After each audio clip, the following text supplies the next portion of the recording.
Our Quest for Meaning theme this month is transformation. Now, about a year and a half ago, I went through a pretty dramatic physical transformation.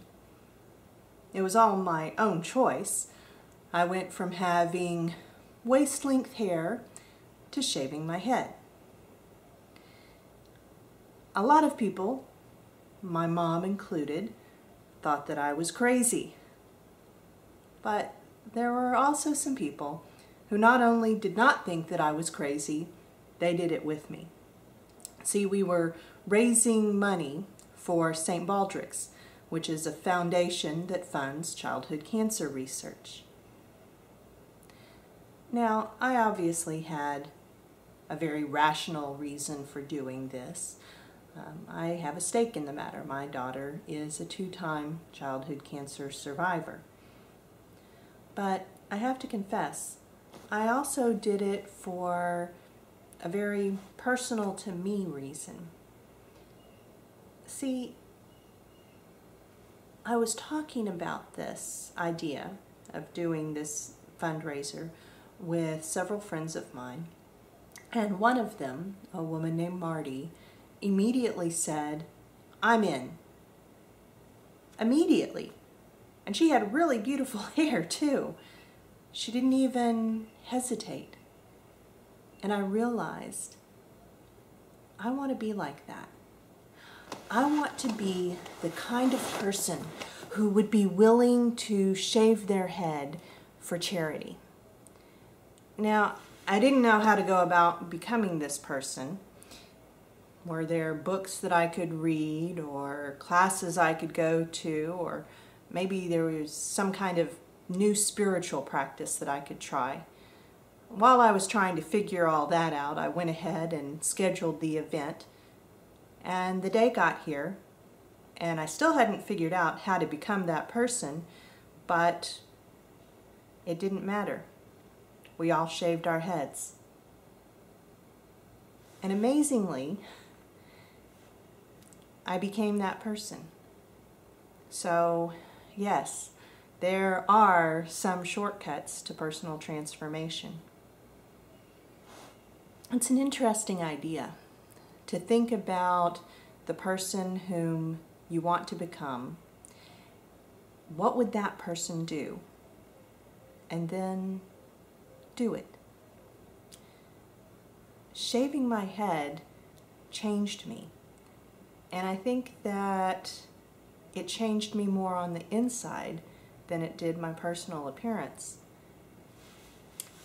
I think it made me a little more confident, and it brought out a daredevil streak that I didn't even know I had. Now, I don't mean daredevil like jumping out of an airplane. I still have no interest in doing that. Or even eating potato salad that's been sitting outside for a few hours.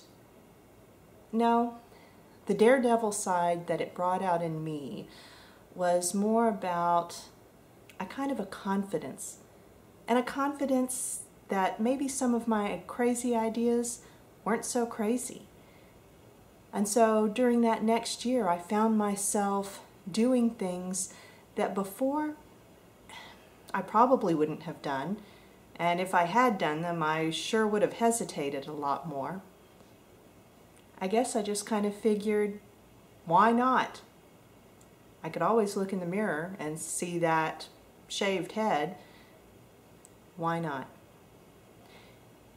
And it was kind of an amazing thing, because some of these crazy ideas that I had, other people didn't think that they were so crazy.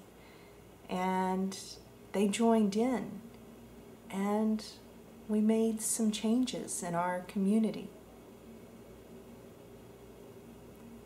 And I guess that's one of the other big things that I learned through all of this.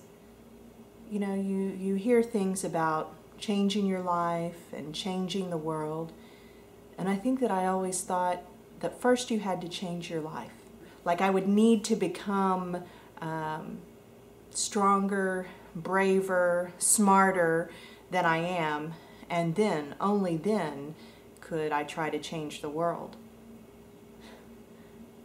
Instead, what I learned was that if you just go ahead with all of your flaws and try to change the world, you will change your life. Horace Mann said, "Be ashamed to die until you have won some victory for humanity." So, what will your victory be? I'm not sure what mine is. I don't think that I've found it yet, but I do think that we can all have little victories all along the way. Who's to say that we can't have a whole bunch of victories for humanity? So, when you think about the kind of person that you want to be, that you crave to be, what does that person do? Can you go ahead and do that?